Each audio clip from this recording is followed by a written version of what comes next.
Well, hello, everybody. Welcome back. This is our New Year, New You workshop. Happy Tuesday. Hope you guys are having a great week so far. So this is our second class. This is goal setting. If you remember last week or last Thursday, we started with an introduction and kind of vision casting, and we posted this worksheet with vision and then kind of the life wheel. So we're going to keep working with that here today. Helping you set goals and have a great plan to hit that vision and to make those changes that you want. So that's what the plan is today. Again, we're shooting for 10 to 15 minutes. If we go over, I apologize, but you can always go back and watch this. One of the benefits of being online, like I don't love it right now. I feel like I should be standing up and talking and being active, but it is what it is. So if you're in California, if you're in Florida, if you have friends or family who want to see this, you can share this. You can do the watch parties. You can go back and watch it again. So we'll take the positives and do the best we can with it here. So welcome. Let us keep going here. So I'm going to bring up the PowerPoint bigger so you should be able to see that. Excellent. So let's start with, you want to be healthier, but how? Right? This is really, as chiropractors, as health professionals, we like to guide our patients and really not just help them feel better. My goal is never for a patient to come here and say, "Here, I hope you feel better." Maybe that's a short-term goal, but a long-term goal is we want this better quality of life, improve success, do what you want with you and your family, and really enjoy life. So, healthier exercise, healthier nutrition, healthier sleep. I love the healthier financial one here because a lot of people, that may be a goal that they don't ever correlate with health. But think how much stress finances put on a family or a marriage or kids or vacations or your goals that you have. Those stresses have hormonal consequences, adrenals, cortisol, and they cause health issues as well. A healthier mindset, one of the big ones we're talking about, healthier spirituality, whatever that looks like for you. It doesn't necessarily just have to be how you feel health goals. I think financial and spiritual are some amazing ones that people can look at. So some of the most common barriers to habit change or why we don't do some of these things, lack of consequences. This is big. If you're taking notes, this is where I would really start taking those notes at. This is what I call accountability or having an accountability partner. If you have a goal to run a 5K, but you don't tell anybody about it or you keep it a secret, there's not a whole lot of accountability. And if you don't end up doing it, then you're not going to punish yourself. You're not going to take things away from yourself. Typically, people don't. So this is where if we can find an accountability partner, you have somebody you want to run a 5K with, or if you're using social media, put it everywhere on there. Put that social media out there saying, "I'm going to run a 5K. Please keep me accountable." And then that's how we get major results. Lack of support. If you saw in the first class that we did, the introduction and mindset, there was a slide that said you're the average of the 5 people you spend the most time with. I think this goes really well with that. If you don't have the support from the 5 people you spend the most time with or your close friends, chances of success become really low. So we want to make sure that we are surrounding ourselves with people that are going to support us in hitting our goals. So make sure that's a priority as well. Unrealistic goals, we'll talk about that when we go over SMART goals. We'll go over that here in just a second. SMART is an acronym, how we set goals up. Some of you may have heard of this before. To me, it's just a really easy way to keep yourself accountable and have different metrics to meet. So if you look at the bottom here, starting point, we have isolated. And then the last thing it says is take a second here and write down the 3 things that are holding you back, or the 3 things that you feel like are stopping you from having these habit changes. And if you please, if you have a pen and paper, if you need to do a second, grab a second here and get that, write those down, identify those. The biggest problem we have is we just push it to the side and we never deal with it. We never confront the issue that we're having. So you're never going to get any change. Whatever those 3 things are, if you can look yourself in the mirror and say, this is why I'm not reading at night. This is why I'm not going for that run. This is why I'm not eating healthier. Then we can plan, we can have action to change, to do better. So if you need to go back and re-listen to this, Write those down. Make sure you address those so you can be as successful as possible. I also wrote ask better questions at the bottom. I think a lot of people take the easy road out, maybe not on purpose, but who wants to put themselves under more pressure? But the bottom line is if you want to make a change, you got to do something different. So one of the examples I gave for like a poor question is, do you want to get healthy? You'll say, hey, I want to get healthy. Do you want to get healthy? And your answer is yes. Well, if that's it, then good luck, right? Because I don't know if you're motivating yourself too much to make those changes. The better question is, what are you willing to do to get healthy?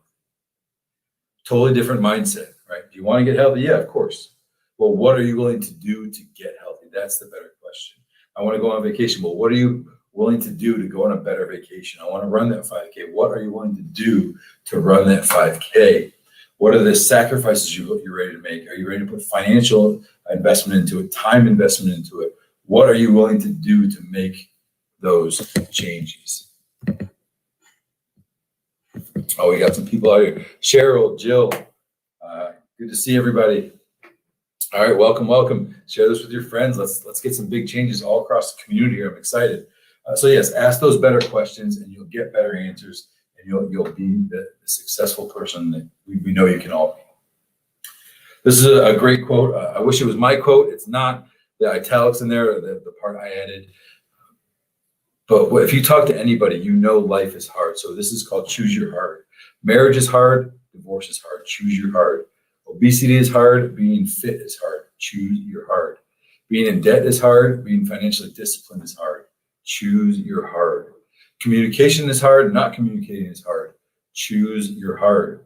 This is the one I added. Being healthy is hard. Being sick is hard. Choose your hard. Life will never be easy. It will always be hard, but we can choose our hard. So pick wisely. And if you want a personal example in there, the financial ones kind of hits home here. Two doctors, myself and Dr. Delphine, chiropractic school, we had a considerable amount of student debt that we built up. So we made this a priority. We had a 5-year plan to pay off our student loans because we know they were doing just not a good feeling to have that hanging over your head. But when you get out there and you see the vacations your friends are going on, or the activities they're doing, that gets hard to say, no, we're good. No, we're good. But I can promise you just staying in debt is much harder. So being financially disciplined, we call it financial freedom, is what our long-term goal is. So that was one of the things we really had to face and just so much happier that we did. So it's going to get hard, but you get to pick your hard because either one is hard. All right, let's make it a great life. So here we go. These are the SMART goals. If you've heard of these before, great. There's probably other systems out there that work just as well, but I think this is just a really easy one to keep yourself accountable. It's pretty basic. So SMART is an acronym for specific, measurable, attainable, relevant, and time-based. So when you're setting up a goal, if I just say I'm going to run a 5K, well, do you want to run a 5K like over time? Like, do you want to run a mile a day to make it a 5K? Do you want to run a 5K by 10 years from now? Are you talking a 5K before you die? But this is where, because then you start to reason it away. Again, just human nature. If you don't have those goals set up for yourself correctly, you'll find any way to reason away when it gets hard, because it will get hard. If it was easy, everybody would do it. So specific, I want to run a 5K. We know that that's very easily measurable as well, right? How the distance is measurable. Attainable, if I've never run before and my goal was to run an Ironman, maybe not attainable, still totally doable, but maybe I want to start with a 5K first and then work to the Ironman. Because if I'm just shooting from no running to Ironman, when I get sore or I miss a day or family gets in the way, it's gonna be a lot tougher when I have this huge gap of going from no running to running a marathon and swimming and biking. But if it's like, what, I did 2 miles today, I'm very close to that 5K. You just keep yourself moving in the right direction. Relevant. This is the one. It's Lent right now for you. Those of you that celebrate Lent. This is the one that when you're younger and your parents said, "What are you going to give up for Lent?" You said school, or "I'm going to give up anchovies," right? And they laughed at you because it wasn't relevant. Like I don't think I've ever eaten an anchovy that that I can remember. So for me to give that up doesn't do anything for me. So is this relevant to you? Why do you want to run that 5K? Where's the motivation coming from? Is it something that you're going to get done? And then time-based may be one of the most important parts of this. If you don't get any of those others exactly right, the time-based one is hard to mess up. I want to run a 5K by 6 months from now, 2 weeks from now, Christmas. I want to run it in 5 years. The time-based is really the accountability part. So you have something to measure yourself against, and then you can put those goals. So what I would suggest is taking that vision sheet and looking at those goals. So we have a 6-month health goal, a 1-year health goal, a 2-year health goal, 5 years from today I'll have accomplished. And if you again want to start maybe more realistic and relevant, maybe you start with that 6-month health goal. How am I going to get there? What is it I want? How am I going to measure it? Is it attainable? If it's not attainable, I said run a marathon. Well, maybe I'll dial that back to a half marathon or a 5K, and then my 1-year goal will be that marathon. Just a way for you to be successful. Art, we want you to be successful. I don't want you to beat yourself up, because there's something to be said. If you're always failing at your goals, there's nothing wrong with failing. We learn from failing. But if you consistently have this issue and you consistently don't hit goals because they're not set up properly, it's going to wear on you a little bit as well. So if we set that SMART goal up and we do it in steps, I'm looking at much, much more success over time. If you have questions on that, please let us know. Hopefully it's self-explanatory there, but this is really, if you can set these up properly, then all these visions, all this you have going forward, much better chance of success. And we're going to use this for these next 4 classes also. The next one is nutrition. Then we have detox, and then we have pediatrics and the 4 A's, and then we have exercise. If those are your goals, you can set the SMART goal up now because you have your vision filled out. You have the SMART goal, so you can set that up now. So when we get to the nutrition talk or the detox or the exercise or whatever it is, you can work that into your goals. So hopefully these all build together for you. All right, what motivates you? This is that big why we talked about last time. Still very important to identify that big why, because this is what's going to pull you, this emotional connection, whatever it is, it's going to pull you through those hard times. But this is where we talk about some things we do at home personally, not necessarily goal setting, but a way to keep you focused.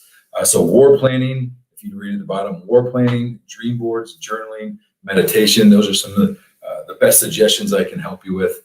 And a lot of this stuff, very honestly, was foreign to me until about 5 years ago. I thought some of it was pretty silly, didn't make much sense, maybe a waste of time. And then you just try to work on yourself, right? So I started listening to podcasts, I started reading books, and I noticed that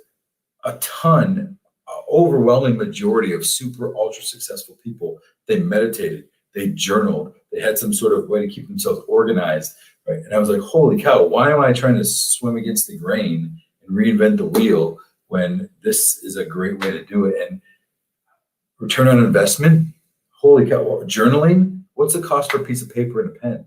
If I journal every single day and it doesn't work out, maybe a little bit of time and a little bit of paper, but if it does work out, whoa, what a huge change you get to make. So I'm going to go through these, hopefully not quickly, but if you have more in-depth questions on what war planning, dream board, journaling, and meditation is, just ask us and we'll go through it. Dr. Delphine or Dr. Kate, whoever, if you're here and listening, if you're still in the office, if you could run that dream board that we have in our office in here. I meant to bring it in, but I forgot. If not, I'll take a picture of it for you guys and show it you here in a little bit. So war planning is basically planning out your week so you have more energy to spend on the important things. Example, it would be, Steve Jobs. If you looked at, he always wore a black turtleneck and jeans. You saw everything he did, black turtleneck and jeans. So he didn't have to, when he woke up in the morning, his first stress wasn't, what am I going to wear today? What clothes are clean? He opened it up, black turtleneck and jeans every single time. Didn't have to worry about it.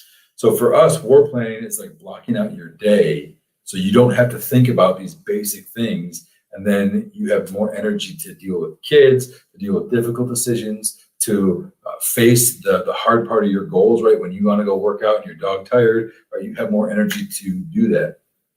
So for me, I'll call it double yellow lines. like my shifts. Monday morning, I'm here from 8:30 to 11 is a shift seeing patients. I put double yellow lines around that because that doesn't change. I block out all my work shifts. I get up at 5 in the morning. I go to the gym. That's blocked out Monday, Tuesday, Thursday. That's just what I'm doing. Let's see, Monday, Tuesday, Thursday. So Wednesday, Friday, Saturday, I get up and I do more quiet time, reading the Bible, meditation, journaling. Those are blocked out. So then when I get home, 6:30, start to get the kids ready, get myself ready. I have all this blocked out, so I don't have to put too much time and energy into it, and it just saves your mental space. Dream board. This is the one I fought the most. I thought it was kind of silly. I didn't do a whole lot with it. The book recommendation is The Secret. So we try to give a book recommendation each class. If you're looking for an easy read that explains a lot of this in detail, The Secret. I was like, please, how silly is it that I'm going to think of a new car and I'm just going to get it? But again, return on investment. If I put a picture of a new car on my wall and I never get it, I didn't really waste any money or any time. It just sits there. And when you dream board, this is where you should really get creative. And if you want to take a trip to Europe, if you want to go to the moon, if you want to run that Ironman, if you want to lose 50 pounds, if you want to make $1 million, whatever it is, if you want to go to church more often, if you want to read more books, my dream board, I have the 5 books that I want to read, next, all on there. If we want to do a remodel of our basement, put stuff like that on there. A date night car, we'll put that on there. Running a marathon, not a marathon, excuse me, a triathlon. We have those things on there. Stuff for our kids. We have this board set up, and that's so I don't forget about my goals. Because we're going to start, you have 6-month goals, 1-year goals, 2-year goals. It's good to focus on that 6-month goal first, but what happens to that 2-year goal? You just forget about it, and then you're going, man, I never hit this goal because it just keeps being out there, and I never remember to go after it. Journaling, 3 different ways. I think the best to journal, again, you can do it however you want, but affirmations, like I am amazing, I am confident, I am smart, I am successful, whatever those are for you, and you should have those mantras. Journaling, then we have gratitude. I'm grateful for my family. I'm grateful for my life. I'm grateful for my office. I'm grateful for my team. I'm grateful for whatever. The third one I like is called a mind dump. Not really sure a better way to explain it, but just getting everything out. Right? What a terrible day. Had a tough time with this, but really enjoyed dinner when I got home. Just letting your brain calm down. I think that's a good one for people that have trouble sleeping at night before you go to bed. Take that journal out and just get your thoughts out. There's something powerful about writing that down and letting your brain process that. And then meditation, a lot of different ways to do that. I'm by no means an expert on meditation, but please do a little bit of research on that and find the best way that works for you. I bet it's going to pay off for you. All right, moving right along. So measure your success, but most importantly, celebrate your success. That's part of those goals. That's measuring what you've done is huge. I'm going to skip to that second part, but most importantly, celebrate your success. I don't care if it's a little thing. I don't care if your goal is to read a book and you read 1 page. Celebrate that. Right? Give yourself that positive feedback. Too often, we hit these small goals and we just, say, "Don't worry about that. It was just a small one," and that starts to wear on you. You don't get any gratitude from that. You don't get any celebration here. So your body is just like, all right, well, it's not worth it anyways. But mind is powerful. So celebrate your success, whatever that is. If you want to run a 5K and you went and bought new running shoes, celebrate that. Pick those, and maybe you can pick certain things out. Identify, if you read, a chapter of your book, you get to drink some special wine that you had, or if you bought those shoes, you get to have a special chocolate after that. I don't know, whatever it is, bigger things. Once you complete that 5K, maybe you go on a vacation or something like that. But celebrate those successes, otherwise they'll continue to wear on you. I'm not sure if she's watching. I won't mention her name, but came in and was kind of like, finally get to move out of this place that they don't love. They moved into the new place, and it was like the first thing she said was, "It's going to be hectic when I get there." Well, how about celebrating moving out of that place you didn't love, and then you can get to the hectic part in a little bit. but celebrate those successes. Mind, body, soul, all coming together. 100% function is what the goal is. So I'm getting close to wrapping up here, but yeah, this is really what our goal is: mind, body, soul. Hitting these goals so you can get to 100% function. But we know if you're not hitting those goals, if you're struggling with that, if we're in 2021 right now and you kind of either flatlined or tanked, or you went up and then you're starting to come back down, or you don't know what the next step is, hopefully we've given you some tools today to identify and really take you to the next level. All right, so this is our office, Degnan Family Chiropractic.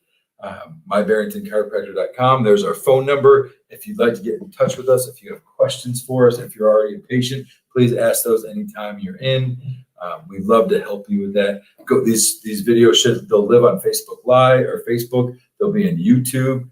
You can watch these anytime. You can start to string these together. Hitting your goals is huge. If you need help getting there, come on into the office. Mention the masterclass, and we'll give you a webinar special.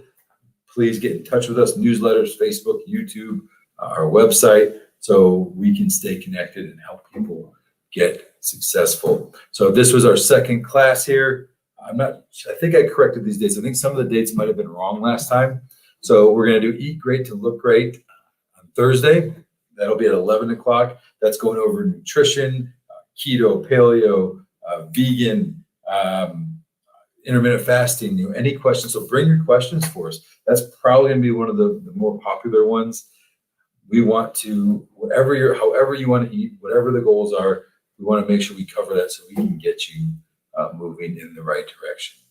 Happy Tuesday, everybody. God bless. I look forward to seeing you in the office. I look forward to all the amazing change we're going to have in 2021 and having such a successful, great new year. Talk to you soon.